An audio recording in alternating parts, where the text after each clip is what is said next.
What's up, everybody, and welcome back.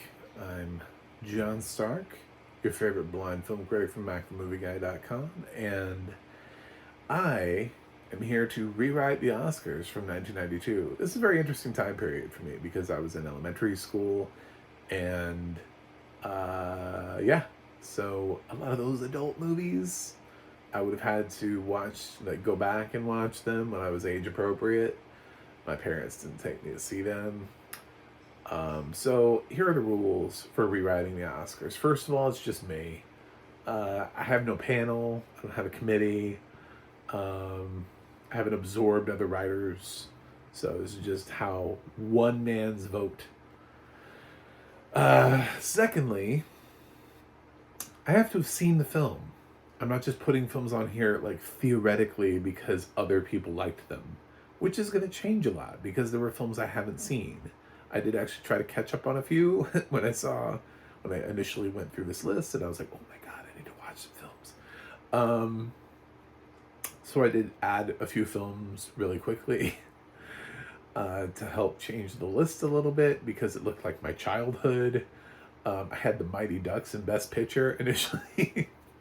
So not that I don't stand by that, I love the Mighty Ducks, but yeah. And I also go by the rules of current day, which means I'm trying to get 10 Best Picture nominees. I'm doing animated feature before that was a category. I'm doing sound as a unified category. So I'm using the rules of today to redefine the Oscars. Take it or leave it, you know? I because of that, I don't like all the movies that everybody else liked. So just there may be a film on here that I did see and I left it off because I just didn't like it.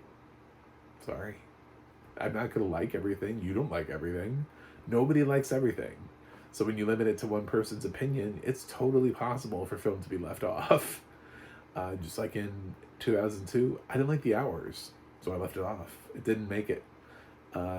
Nicole Kidman's Academy Award-winning performance did not make my list. I didn't like the film. So it was a very interesting year watching this list of films. I remember when I saw Ferngully was 1992, I was like, oh my god, I felt like that film defined my childhood. I don't know how many times I saw that film in elementary school. It felt like everybody was trying to remind us about like saving the planet. And I saw Ferngully in classrooms just so many times. I think in like a year, I probably saw Ferngully like 8 times. It was just like, oh, it's movie day in Ferngully. It's like the only film that was approved for us to watch. So, without further ado, here are my awards. And yes, I'm using my little narrator buddy here on my computer because I could not memorize all these awards. So, bear with me and let's get through this. I actually apparently hadn't seen any foreign language titles or documentaries that came out in 1992, which doesn't really surprise me. Again, I was in elementary school. It's not really a time where you watch a lot of documentaries and foreign language titles. So, yeah, we're about to reveal, and I have no shame in putting films that I've seen a ton of times into winners and categories. Best Animated Feature. Blank. Ferngully. Ferngully. Aladdin. And Aladdin. And the winner goes to... Winner, Aladdin. Aladdin. There were some other animated features this year, like Rockadoodle, but actually I never saw Rockadoodle as a kid. I think my parents saved me from that one. So, thanks, parents. That's animated feature. Blank. Coming up, Best Visual Effects, and the nominees are... Blank. Stay tuned. Stay tuned. Honey, I Blew Up the Kid. Honey, I Blew Up the Kid. Alien 3. Alien 3. Patriot Games. Patriot Games. Batman Returns. Batman Returns. Yeah, if you don't remember Stay Tuned, it was a John Ritter movie where he had to like traverse through a bunch of different TV shows. I felt like it was a good use of visual effects just because of all of the traveling they had to do. They had to be sucked into like a TV antenna. It was a weird one, but I needed something to flesh out the category. I do enjoy the film too, which helped. Threw it this random nomination down to visual effects. But the winner here is Winner Alien 3. Alien 3, which is, I feel like, is pretty obvious based on that set of nominees. I mean, how do you not pick Alien 3 on visual effects? Visual effects. Anyway, Blank. coming up next is sound. Blank. Newsies. Newsies. Alien 3. Alien 3. Patriot Games. Patriot Games. Unforgiven. Unforgiven. Batman Returns. Batman Returns. Yeah, this is a pretty interesting category. Yeah, I liked Newsies. I liked Newsies when I was a kid. I like Newsies as an adult. I like it even more now. There's a stage musical that reminds me how much I like the music. Yeah, Newsies is going to show up. I don't know why Newsies was so ignored back in the day. It's very weird. It was just trashed. It's really not a bad film. But my best sound goes to Winner Newsies. Newsies. Yeah, I mean, it's a musical, and it's got all the mixing of all the sound and the dancing and the time period and everything mixed in there. I also just really didn't feel like there was that strong of a contender here. Sometimes musicals work really well in sound, and Newsies was definitely the musical of the year. So, sound. Sound. Blank. Coming up next for Best Original Song. Blank. And the nominees are Run to You, The Bodyguard. Run to You from The Bodyguard, which I do believe was the one that was original to The Bodyguard. I think so. Santa Fe, Newsies. Santa Fe from Newsies. Seize the Day, Newsies. Seize the Day from Newsies. Friend Like Me, Aladdin. Friend Like Me from Aladdin. A Whole New World, Aladdin. And A Whole New World from Aladdin. A lot of these have actually, all 5 of them I could sing to you right now. Like start to finish. So that's like 5 iconic songs for me that came out of this year. I have no idea what was actually nominated. I didn't even, some of these times I try to avoid because I don't want it to sway my opinion. Yeah, I don't know what we gave it to. I'm assuming it was A Whole New World, but I went a little bit of a different way. So my winner is Winner, Friend Like Me, Friend Aladdin. Like Me from Aladdin.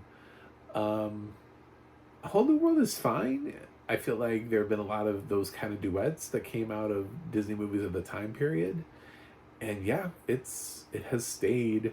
There are a lot of people who can sing A Whole New World, but there are also a lot of people who can sing A Friend Like Me. So Robin Williams just brought a little bit of spice to that song and really made it an iconic classic. It's weird because it doesn't feel like it is the song from the film. It feels like if this was like the year of the Lion King, it feels like I'd be picking Hakuna Matata. But Hakuna Matata has really proven to stay as a song over the course of the year. So I don't know if that's a bad pick. We'll see when in a couple of years when I'm doing 1994 films. But Original Song. Anyway. Blank. Coming up next for Best Original Score are Blank. A League of Their Own. League of Their Own. The Bodyguard. The Bodyguard. Newsies. Newsies. Batman Returns. Batman Returns. Aladdin. And Aladdin. I love these scores. These films have good scores to them. But there's one that always just kind of gets me, always makes me feel, I don't know, perfect. And that winner is Winner Aladdin. Aladdin. Yeah. Just all of the stuff in between, the chase scene, the carpet ride down through, down into the tiger's mouth. Aladdin was just such an iconic movie. It defined my childhood. So giving it song and score feels right to me. Everybody knows this music. And yeah, it was also like one of the first VHSs that I owned, and I watched the hell out of that tape. So I love Aladdin. Coming up next is Best Costume Design. When I'm not having technical difficulties. Start with 1990. Page 5 content, edit, insertion point search window, search box, edit, search for apps, settings, and Q, suggest, Q, 2, O, O, 2, double E, O, up, D, pane, document 1, word window, new blank document. I should redo this, but, 1992, word window, blank, the babe. But that's what you get, is, understanding my technical difficulties when my screen reader decides to stop reading the screen and I have to try to reactivate it. Costume design, the babe. If you're still here with me. A League of Their Own. A League of Their Own. Chaplin. Newsies. Batman Returns. And Batman Returns. And the winner for best costume design winner, is... A League of Their Own. A League of Their Own. It captured the time period. It captured the uniforms. Really did everything it needed to do. It even sent them out, like, when they went out dancing, they had their nice dresses for the dancing sequences. They had the people coming back from war. So it had a lot going on for it. And I know this film was largely ignored by the Oscars. It's not largely ignored by me.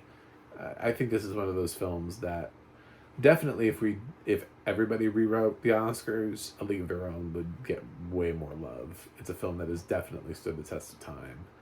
And I think people love it more now than critics ever gave it second thought back in the day. So, costume design, blank. Coming up next is makeup. Newsies. Chaplin. The Babe. A League of Their Own. Batman Returns. And Batman Returns. And the winner for best makeup is... Winner, Batman Returns. Batman Returns, of course, because of the fucking Penguin. Do you think I was not going to pick Danny DeVito's makeup for the Penguin? Of course I was. Not to mention, honestly, Christopher Walken had some pretty interesting makeup and hairstyling in this also at the time. And I guess you could even, usually this is makeup and hairstyling, so hairstyling for Michelle Pfeiffer also, yeah. So it's a good win, but mostly because of Danny DeVito's Penguin. Makeup, blank. Coming up next is production design. Blank, Newsies. Chaplin. The Babe. A League of Their Own. Batman Returns. And Batman Returns. You're seeing The Babe a couple times here, and you're probably like, I don't know, is that film... I liked The Babe. I didn't love it, but I thought it was good. And historically, from what I remember, when I could see, I know it's a time period film, and I thought it did a good job, so... Winner, Batman Returns. And the winner for production design is Batman Returns. Again, this is Tim Burton's design. It really feels like Tim Burton... I think Tim Burton films easily win production design, especially in kind of weak years. I don't know that this is the strongest crop for production design. So, to me, I felt like the obvious winner was Tim Burton for Batman Returns. Well, not Tim Burton, but... his production designer of Batman Returns. Anyway. Production, blank. Next up is editing. Blank. School Ties. Unforgiven. A League of Their Own. A Few Good Men. Reservoir Dogs. And Reservoir Dogs. And the winner for best editing is... Winner, Reservoir Dogs. I think this is editing for me... Even though it's confined to one location, and normally the idea here is to pick the film with the most editing, which I think is kind of a slow way of picking it.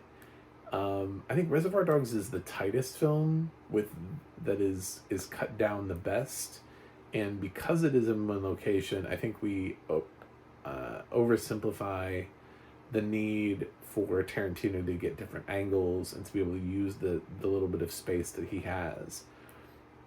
So for me, that's where my head's at with editing, and why I gave it to Reservoir Dogs. It doesn't waste any time, and He does really use his limited space rather well.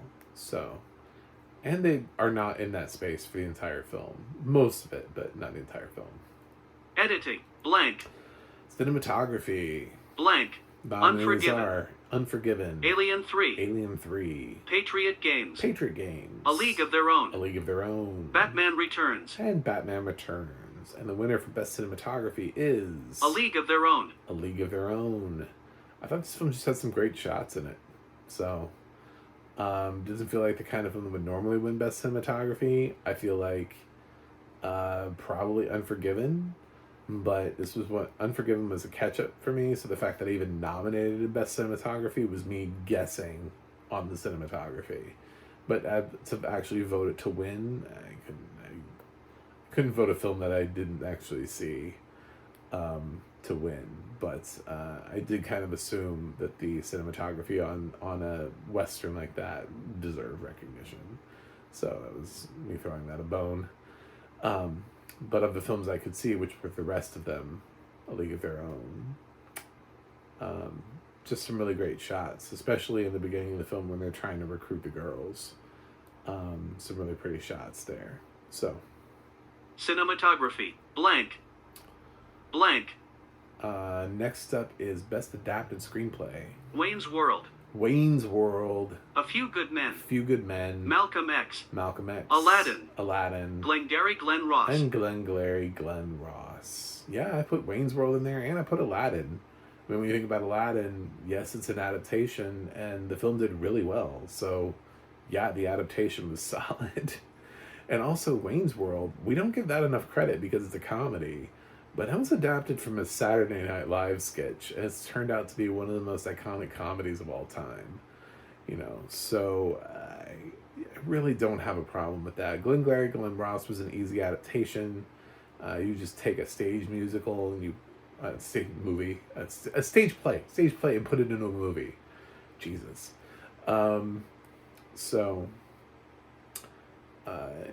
Yeah. And same thing with Few Good Men. So some of these were easy adaptations, others were sort of creatively taking something and making them interesting. It's a little bit of a mix, but for Best Adapted Screenplay, I went with... Winner, Wayne's World. Wayne's World. Yep. I just think it's got so many iconic lines that people still quote today. It's a weird pick, but it's my pick. I just think that they managed to take a script and turn a sketch into a film. It was really the first time that was done successfully and done well for Saturday Night Live. And obviously they would continue to try to replicate that, and it didn't work for pretty much everything else. But it worked for Wayne's World. Adapted blank. Best Original Screenplay. Blank. School Ties. School Ties. White Men Can't Jump. White Men Can't Jump. Reservoir Dogs. Reservoir Dogs. A League of Their Own. A League of Their Own. Unforgiven. And Unforgiven. And the winner for Best Original Screenplay is... Winner, A League of Their Own. A League of Their Own. Best blank. Winner, Best Supporting Actress is up next. Blank. Rosie Perez, White Men Can't Jump. Rosie Perez for White Men Can't Jump. Madonna, A League of Their Own. Madonna for A League of Their Own, showing you how much I like A League of Their Own. I actually thought she was really strong in that film. She had some really great moments, especially when she thinks that she's going to be fired, and she kind of breaks down because she's such a strong personality, and she's like, I'm not going back. I'm not going back to that. And this is really a great moment for her. Madonna doesn't have that many films in her career. This is my favorite performance of hers. I don't know what that says about the other films, like Evita, where I feel like I'm supposed to say Evita is my favorite performance of hers. This is my favorite performance of Madonna's. So, Lori Petty, A League of Their Own. Lori Petty, A League of Their Own, an actress that we have totally forgotten about.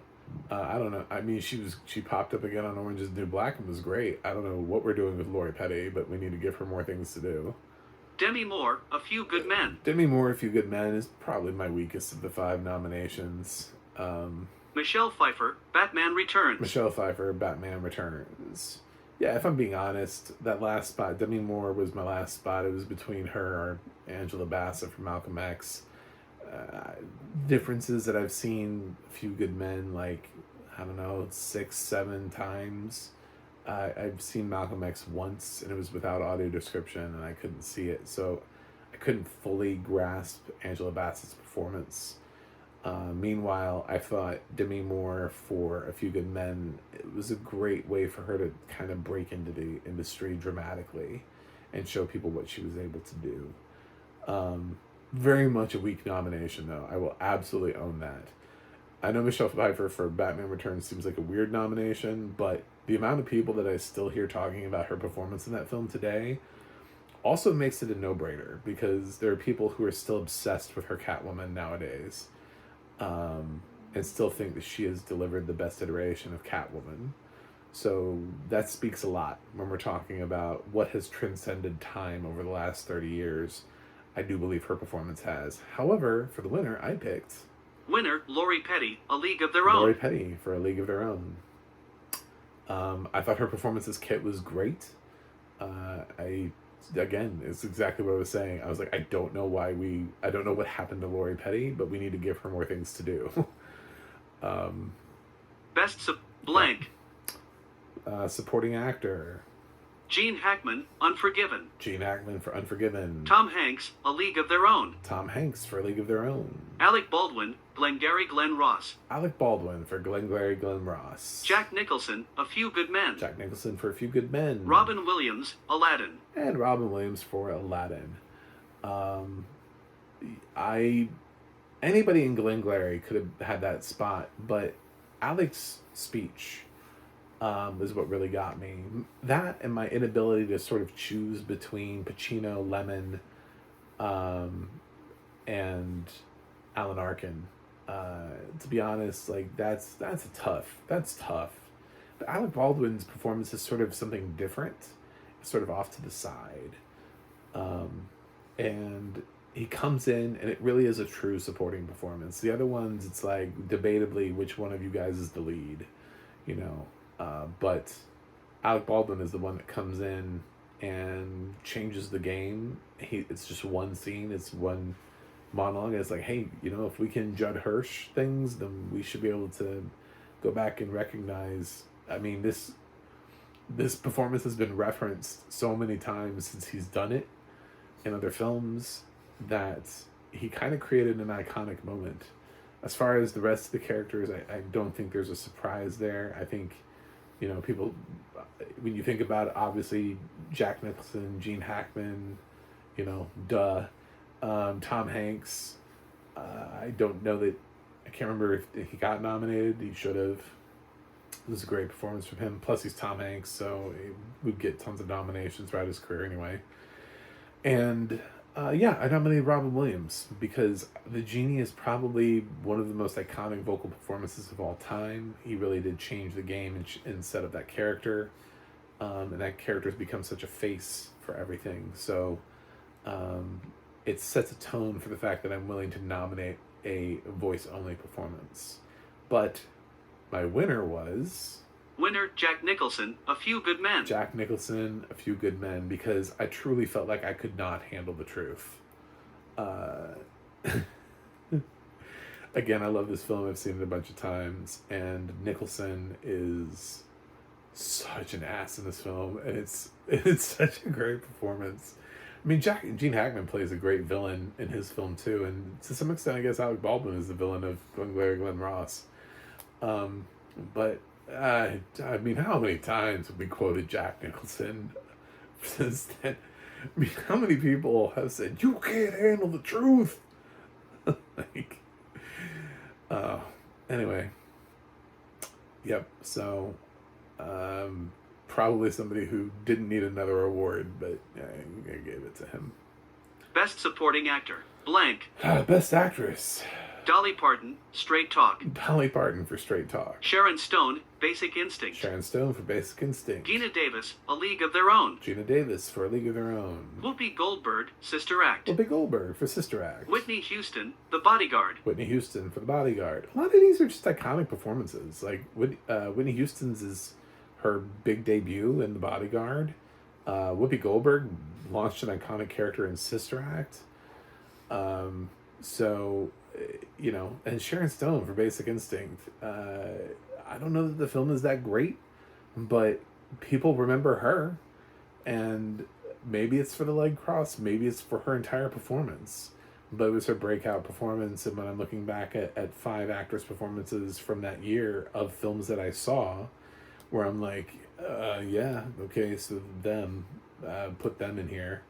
And yeah, Dolly Parton for Straight Talk. I like that movie. I think it's cute and she's fun in it. It's a throwaway nomination. It's just me saying, like, I've seen Straight Talk. I like Straight Talk.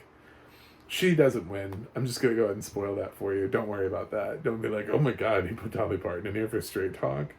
What a throwaway movie. I know it's a throwaway movie, but I like to give nods to films that I liked. So that's my one nod to Straight Talk. But my winner is... Winner, Geena Davis, A League of Their Own. Geena Davis for A League of Their Own. Another award picked up by A League of Their Own, so you can see a trend of where we're going in life. Yeah, I love this film. I love Geena Davis's performance in this, and her dynamic with Lori Petty is perfection. So she's so good in this. I honestly, I think it's the best performance of her career. I do. So. Best blank. Best actor. Harvey Keitel, Bad Lieutenant. Harvey Keitel, Bad Lieutenant. Steve Martin, Leap of Faith. Steve Martin for Leap of Faith. Robert Downey Jr., Chaplin. Robert Downey Jr. for Chaplin. Denzel Washington, Malcolm X. Denzel Washington for Malcolm X. Tom Cruise, A Few Good Men. And Tom Cruise for A Few Good Men.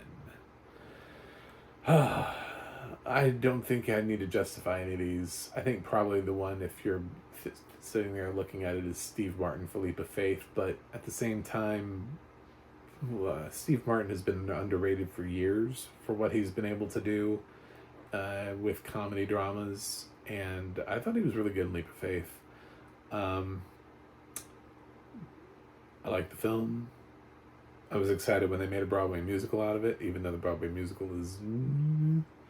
but it meant that somebody else understood that Leap of Faith is better than people give it credit for.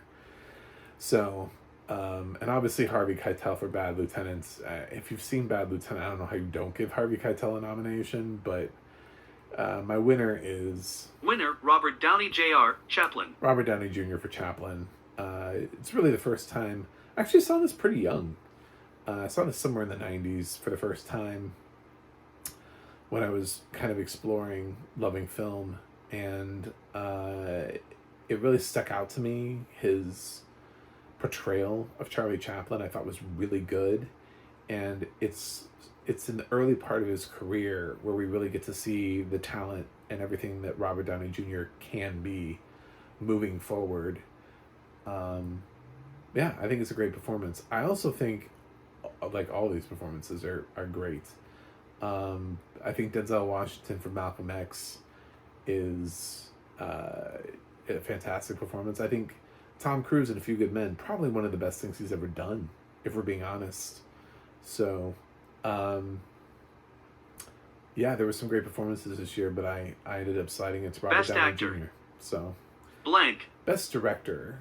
Blank. James Foley, Glengarry Glen Ross. James Foley for Glengarry Glen Ross. Clint Eastwood, Unforgiven. Clint Eastwood for Unforgiven. Penny Marshall, A League of Their Own. Penny Marshall for A League of Their Own. Rob Reiner, A Few Good Men. Rob Reiner for A Few Good Men. Quentin Tarantino, Reservoir Dogs. Quentin Tarantino for Reservoir Dogs. And the winner is... Winner, Penny Marshall, A League of Their Own. Penny Marshall, A League of Their Own, which would have changed the game. If a female director won this early, won in 1992, would have absolutely changed the game. Yes. Okay, so I realized that I put her above Quentin Tarantino for Reservoir Dogs. Let's be honest, Quentin Tarantino will win other awards. I love Reservoir Dogs. It's not my favorite Tarantino film. It's his debut, and to be nominated for a debut like that would be fantastic for him anyway. Rob Reiner for A Few Good Men. It's a great film from him. So, Clint Eastwood for Unforgiven. And yeah, James Foley for Glengarry Glen Ross. It's a well-made movie. It's I didn't nominate Spike Lee because I felt like Malcolm X doesn't need to be 3.5 hours. Otherwise, I think he did a really good job of it. If it was just a little bit shorter, a little bit tighter, if he took a little bit out of the first third of the film, and if it was closer to about 3 hours, I think the film would be tighter, and it would be more up on my list of, oh, I need to make sure Spike Lee gets recognition for this. But I don't think I'm ever going to say James Foley's name again in Best Director. So this is the one. So this is one chance to be recognized for director. And I actually don't know that I'm ever going to nominate Penny Marshall again in any of my other awards. So this is probably the one time she'll ever be recognized. Best Direct blank. And my top 10 Best Picture nominees in no particular order. Literally no particular order. They're not even alphabetical order. All right. So we've got Reservoir Dogs. Reservoir Dogs. Nobody's going to fight me on that. Glengarry Glen Ross. Glengarry Glen Ross. I feel like that's a solid choice. Nobody's going to fight me on that. School Ties. School Ties. I like School Ties. I think it's a good film. If you haven't seen it, you should watch it. If you think it's a throwaway film, that's fine. But if you think it's a solid prep school drama that explores anti-Semitism, then yeah, you'll enjoy it. I almost had Brendan Fraser in Best Actor, but I couldn't make that happen. That category was too tight. So I wanted to put him there because I think he deserves it, but there were 5 stronger performances, just turned out to be. But I was thinking when I went into this that he would be on my top 5, and I couldn't keep him. Leap of Faith. Leap of Faith. I already told you I like this film, so I don't need to explain it again. Unforgiven. Unforgiven. Wayne's World. Wayne's World. Yeah. I gave it Best Adapted Screenplay against some pretty strong titles. Wayne's World is a classic to me. I've seen it a ton of times. It's quotable. It literally revived Bohemian Rhapsody as a song. Maybe it's not the kind of film that we would have initially awarded back in 1992, but now that we're open to 10 nominees, it feels like you can have some populist films. I don't know that Wayne's World would have been ignored. Maybe it probably would have, but nowadays when you're asking people to vote on films 30 years ago, I think Wayne's World has a decent shot if we got, people to look back on 30 years ago. There's some films that I think people have just forgotten existed, but Wayne's World is not one of them. A League of Their Own. A League of Their Own. A Few Good Men. A Few Good Men. Home Alone 2. Home Alone 2. Listen, yeah, this one is very much for me. I realize this is because I make this list. I don't know if you know how many times I've seen this, and then I know what film comes next. These next 2 films I've seen, I don't even know, 20 times, 25, 30. I have no idea how many times I've seen this film. Home Alone's, the Home Alone films are a go-to for me at Christmas. I've seen this film so many times. It's one of my favorite films. It's such a comfort film for me, especially around the holidays. So I'm giving it a nod because to me it is a Best Picture because it has done what it needed to do, which is become sort of permanent in my life. And so has the next film, which is Aladdin. Aladdin. Yep, I gave a Best Picture nominee to an animated feature. Again, Aladdin defined my childhood. So, but the winner is... Winner, A League of Their Own. A League of Their Own, which you should have been able to see coming. I gave it Best Director, Best Actress, Best Supporting Actress, Best Screenplay, and Best Cinematography, I think. So I think those were all the ones. Plus it was nominated for some other things that didn't win. Yeah, that's League of Their Own. Oh, costume? I give costumes, I think, too. So, anyway, I hope you enjoyed this. Yeah, there were films I didn't see. I admit to that. It's 1992. I can't do I've already looked at 1982 and I can't do it. I could not come up with enough nominees in certain categories. Because I can't nominate something I didn't like. That's the other problem too, is I'm not just going to fill categories with films that I hated just for the sake of doing that. So even back in 1992, like there are films that I've seen, but I didn't really like them. Like I've seen Halloween 3 Season of the Witch. I'm not going to start giving it Oscar nominations. I didn't like it. It's not even something like Home Alone 2 where it's like it's a personal favorite of mine. So it can't really fill out the categories. So I this is where it stops for me for this year, but I'm hoping next year I'll be able to go deeper, wider. I'm planning for this for next time around. So stick with me. Thanks for watching. Thanks for subscribing. And if you haven't subscribed, please do. If you sat through that weird thing where my screen reader wasn't working properly, that happens a lot to me. So if you're not blind, that's what it's like. If you are blind, you probably felt probably felt it. You were like, yep, it's frizzing out on him at the worst time. And I'll see you guys on the other side.